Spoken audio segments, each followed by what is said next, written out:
Hey guys, I'm doing some maintenance on my turbo street Beetle today. I recently uploaded a video of my time at Power Cruise Sydney showing just how well the Beetle went against many of the V8s.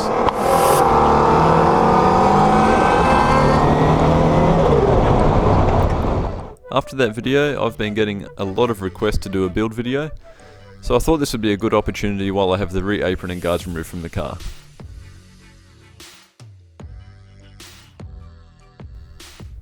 I am lucky enough to be the son of the Australian master of air-cooled Volkswagen performance, Wayne Penrose of Wayne Penrose Volkswagen. Dad's unrivaled expertise has allowed me to build one of the fastest regularly street-driven Beetles on the road in Australia today.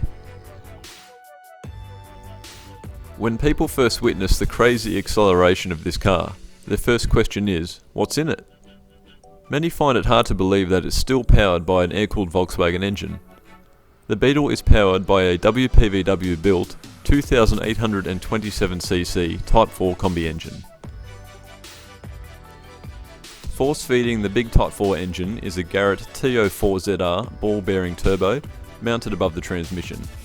A PWR water to air intercooler cools the boosted air back to an acceptable temperature before entering the cylinders.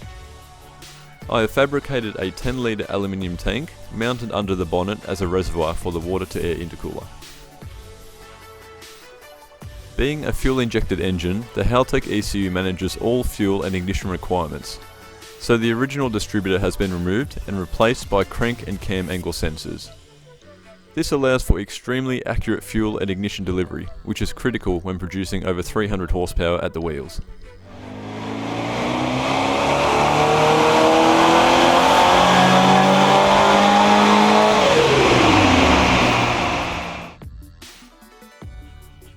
The throttle has been upgraded to a 75mm drive-by-wire throttle from a Chevy LS1 engine. The lack of throttle cable not only reduces maintenance, but also provides some cool features which I'll talk about soon. Mounted underneath the car, I have two engine oil coolers to keep the oil temperatures under control in the warm Australian climate, as well as the heat exchanger for the water-to-air intercooler. Taking a look inside the car, you will notice the rear seat has been removed.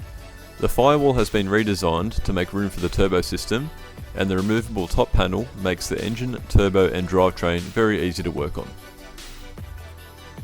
Mounted next to the custom firewall is the brains of the Beetle, the Haltech Elite 1500 ECU.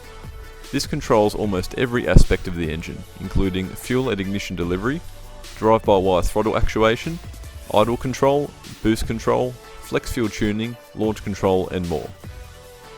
This ECU completely protects the Type 4 engine, so if anything goes out of tolerance, such as oil pressure too low, oil temperature too high, cylinder head temperature too high, exhaust gas temperature too high, or even if one of the four cylinders starts to run a little lean for my liking, the ECU can dump all of the boost, close the electric throttle and limit the engine RPM before damage occurs.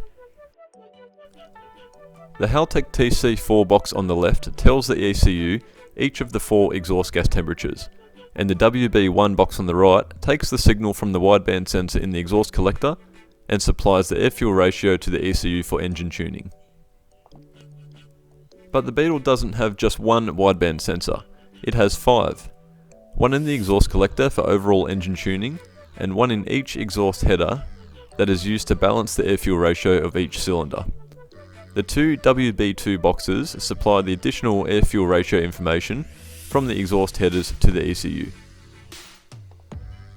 A new dash panel has been fabricated which houses the Haltech IC7 display dash.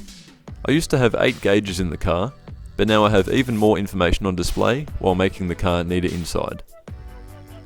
Next to the ignition switch are my two favourite switches, high boost and launch control.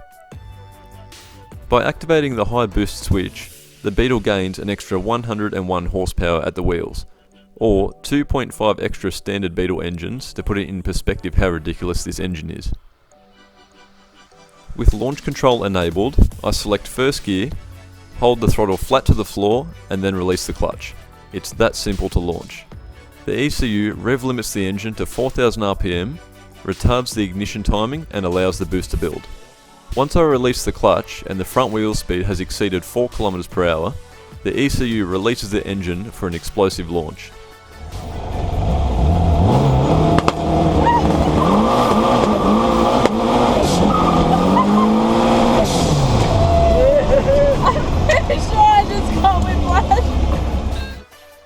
That's it for today.